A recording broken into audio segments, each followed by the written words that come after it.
Welcome to our podcast. Well, it's not a podcast, it's a story. It's episode 1 of Bristol is Criminal. Chapter 1, Blackbeard and the Pirates. Blackbeard. So he was from Bristol, right? Oh, is that Ted on your shoulder? Ted, the fact-checking parrot. Yes, of course, star of Blood, Blackbeard and Buccaneers are walking to around Bristol docks. What do you reckon, Ted? Was Blackbeard from Bristol? Possibly. That is going to be a lot of the answers, today. Except we're pretty sure, aren't we, that he was from Bristol. Fascinating background, Blackbeard, though, isn't it? I mean, he's not your stereotype pirate, because actually what we've found out, what the golden nuggets are that we're going to be sharing with you in episode 1, is what people don't know about Blackbeard, which is just amazing. Like, he was not your rum-soaked, swigging away gallons of rum pirate, was he? Which is amazing, because when people think of the stereotype pirate, obviously they think of Treasure Island and Blackbeard the pirate. Of course, Treasure Island starts in Bristol, Long John Silver, the Bristolian publican at the Spyglass, and then Blackbeard, so much of an inspiration to Robert Louis Stevenson. That first history book, Ye General History of Ye Pirates, calls him Edward Teach of Redcliffe. Fascinating thing about him that we've discovered is that he was a posh boy, really. Yeah. Wasn't his grandfather a vicar?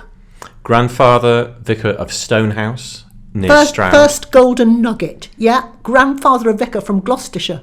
And his dad was, again, quite well off. He became a mariner. Became a mariner. So the Teach family, as far as we know, they were in Gloucestershire. Blackbeard's grandfather was vicar of Stonehouse. Then his father, who we believe is also an Edward Teach, moved to Bristol, married in Bristol, became a mariner, and it was when Edward Teach, Blackbeard, was a teenager, possibly, that's when the Teach family moved to Jamaica to start a new life. This is a criminal bit. These guys, these pirates, they are very complicated. He's not wicked. Well, he possibly is wicked in the sense of, we imagine him plundering, murdering, etc. But the family is wicked in a very different way. Probably plantation owners in Jamaica. Massive links to the slave trade. And the Teachers are probably there by 1699. And how do we know that? Well, we know that because that's when Edward Teach's mother is buried there. We've got grave records in Jamaica, but we've got no records at all of the Teachers in Bristol. This is why we can't be sure. It's hard to pin them down. It seems to be that there was an old building in Bristol that was bombed during the Second World War, and that's where those records would have been kept, and they were all destroyed, burned down. Criminal, isn't it, really? Loss of all those records. We can't prove anything. So he actually he was in the Royal Navy as well, wasn't he? This Edward Teach. Well, of course, like many pirates, started out as a privateer. Privateers. Now that is really criminal, privateers, isn't it? Well, you say criminal, but they had a royal license, so they were able to get away with it or do it within the law. So strictly speaking, not criminal. Morally so, what's the difference between a pirate and a privateer? Ted? A piece of paper. This is true. Do you know what the piece of paper's called? A piece of paper? A letter of marque. A letter of marque. Well, of course, there's a classic pirate joke. What's a pirate's favourite letter? I don't know. What's a pirate's favourite letter? Well, usually when you ask the joke, people come back and they say, R. R. Then you say, no, of course, his first love is the sea. But then, of course, there's another version of the joke. What's a privateer's favourite letter? I don't know. What's a privateer's favourite letter? A letter of marque. And this letter of marque was basically permission to be criminal, wasn't it? That was your royal license. It was and you could go and loot whoever we happen to be at war with, Spain, for example. Fine, I've got my letters of marque. I can just go and pillage and shoot cannon and as climb long as they're enemies ships. of the crown. It's all legal, and this is how complicated a world it was. What we are revealing today in this story is the secret extra bits that generally are not known. Pirate secret coming up, okay? Now, if you know Bristol, you know we've got a very big square called Queen Square. Yes, I know it well. Very nice Georgian houses now. Not originally, mate. Not originally. That was a marsh. It was pretty boggy. It was called the town marsh. Right. And what happened on that town marsh until 1699, an interesting date actually, 1699, because that's when Blackbeard's mother is buried in Jamaica. And in Bristol, they're building buildings and they're creating Queen Square. But until then, the town marsh was a place of recreation, okay? Mm-hmm. But what kind of recreation? Well... Bowls, cricket? No. Think a little more criminal. Well, criminal today. Bear baiting. Yeah. Horrible blood sports. Yes, blood sports, because also on the town marsh, until 1699, they say pirates were hung. So this is the kind of thing that you don't necessarily hear on our walking tour on Blackbeard. No, because there's so much stuff. And we'd found a lot of stuff about these pirates. We can't contain it. Can't fit it all in that 2-hour tour. You can't hold it all in your head, can you? No. Why did pirates wear gold earrings? I don't know. Why did pirates wear gold earrings? Apparently so they could be buried. Tell me more. They had gold earrings because that was their wealth. And they would save their money and they would buy gold and they'd keep it in their ears so that no one could nick it. So that's their funeral plan? Yeah, it was. Their funeral plan. That's fantastic. That's amazing. What I find really interesting is the path that Blackbeard took from, so say, legitimate privateer with that letter of marque, to become the pirates that we know and love.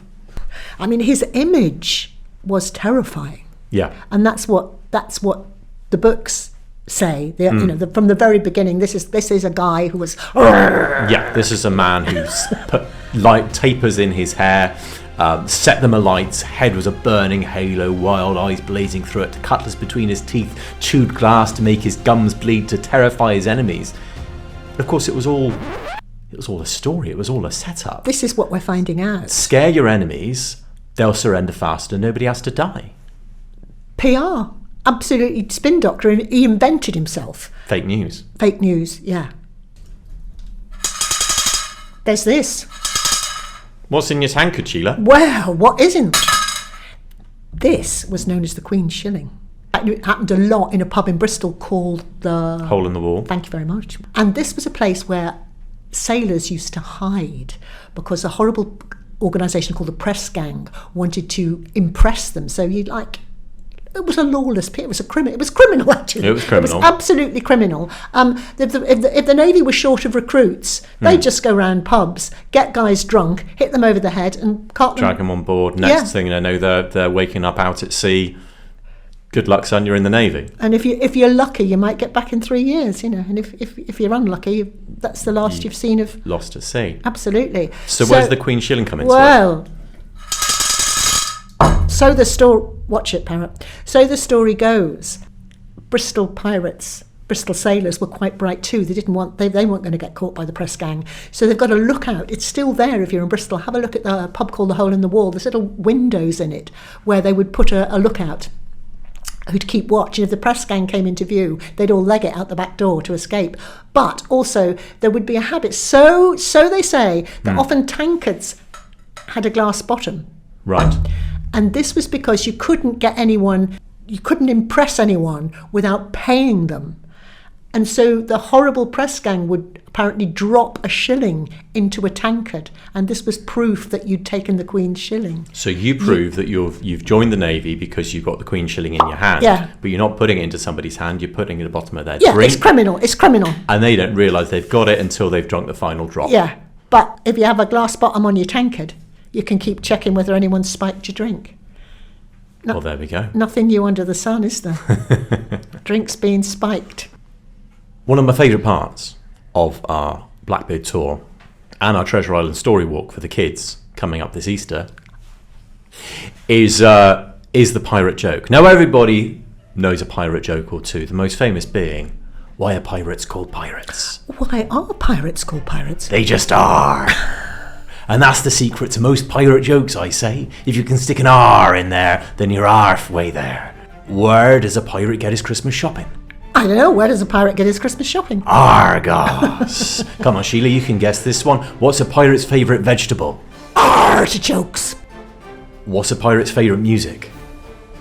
R&B. What's a pirate's favourite Bristol festival? Some thinks it's Arborfest. But Sheila, don't you reckon it's something different? I do. I think a pirate's favourite Bristol festival is Doubloons. Get it? Bristol, of course, famous for its balloon festival. And what's a pirate's favourite coin? Is a doubloon. When it's not a Queen's shilling. So this is my favourite trio of jokes. How much did the pirate pay for his piercings? How much? A buccaneer. How much did he pay for his peg and his hook? How much? An arm and a leg. Where did he get his hook from? The second-hand shop. And they don't get any better than that.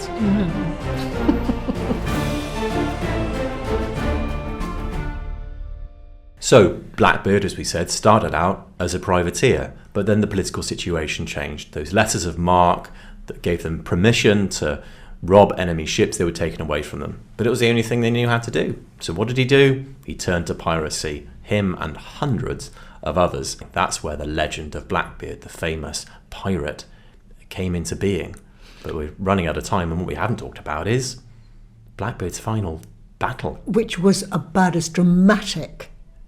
I don't think you could film anything as dramatic as the truth of what was apparently his last encounter. So he's got to be tracked down, this guy, because he's a criminal now. He's way beyond the law. They've got to. The Caribbean is lawless. They've got to tidy it up, and he is kind of public enemy number one, public criminal number one. So they send out a ship, don't they? They do to track him down. He's given up his big famous flagship by now, or his famous ship, the Queen Anne's Revenge, and he's only on a small schooner now. He's got a dozen of other pirates with him, much smaller crew, and yes, a couple of ships are sent out to him under the command of Lieutenant Robert Maynard.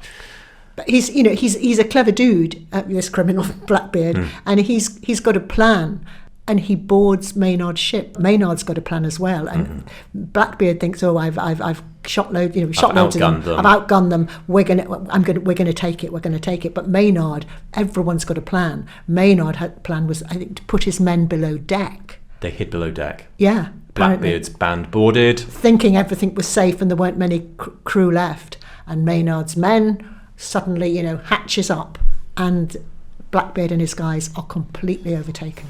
A brief and bloody battle. Terrible bloody battle on the deck, on the ship's deck. Blackbeard takes 5 bullets, 20 sword slashes, until finally he collapses on the deck, presumably bleeds to death. Yeah. And there's his corpse, the most wanted man in the Caribbean. And what do they do with the corpse? Well, of course, Maynard needs evidence. He needs to prove that he's, got this bounty, as it were. So he chops his head off. The head they put on the bowsprit of the ship, didn't they? Yes. So you can imagine this ship. I mean, nearly said pirate ship, but it wasn't. Of course, it was the governor's ship or whatever. The naval ship. Yeah, it sails back into port with Blackbeard's head on the bowsprit. The corpse has been chucked in the Ocracoke Inlet, where the story goes. It swims round the ship 3 times. What do you say, Ted? You needed evidence. You couldn't just go back and claim a bounty. Oh, I killed him. Sorry, I didn't bring the body back. No evidence. Can I have the money? You couldn't do that. You had to produce the head. Yeah. The evidence that he was dead. And isn't there a story of some Admiral Benbow or somebody who killed however many enemy pirates, and to claim the bounty, he cut all their heads off to claim the reward. Yeah, and salted them because of course he's at sea. It's going to be quite a time before he can get back to port and claim his bounty. So he puts 15 heads in a barrel. Standard practice. Keep the heads. It's like scalping. Head count. And then the mystery of Blackbeard's head, though. What a story to finish with, eh? Well, initially they say that it was stripped of flesh and the skull was covered in silver and made into a drinking cup. Cheers. And then disappeared. Somewhere in this world. Does it survive? Is there a silver-plated skull? Is it down in Davy Jones's locker, or is it in some millionaire's private collection? We'll never know. But further secrets will be revealed in the next episode of Bristol, It's Criminal.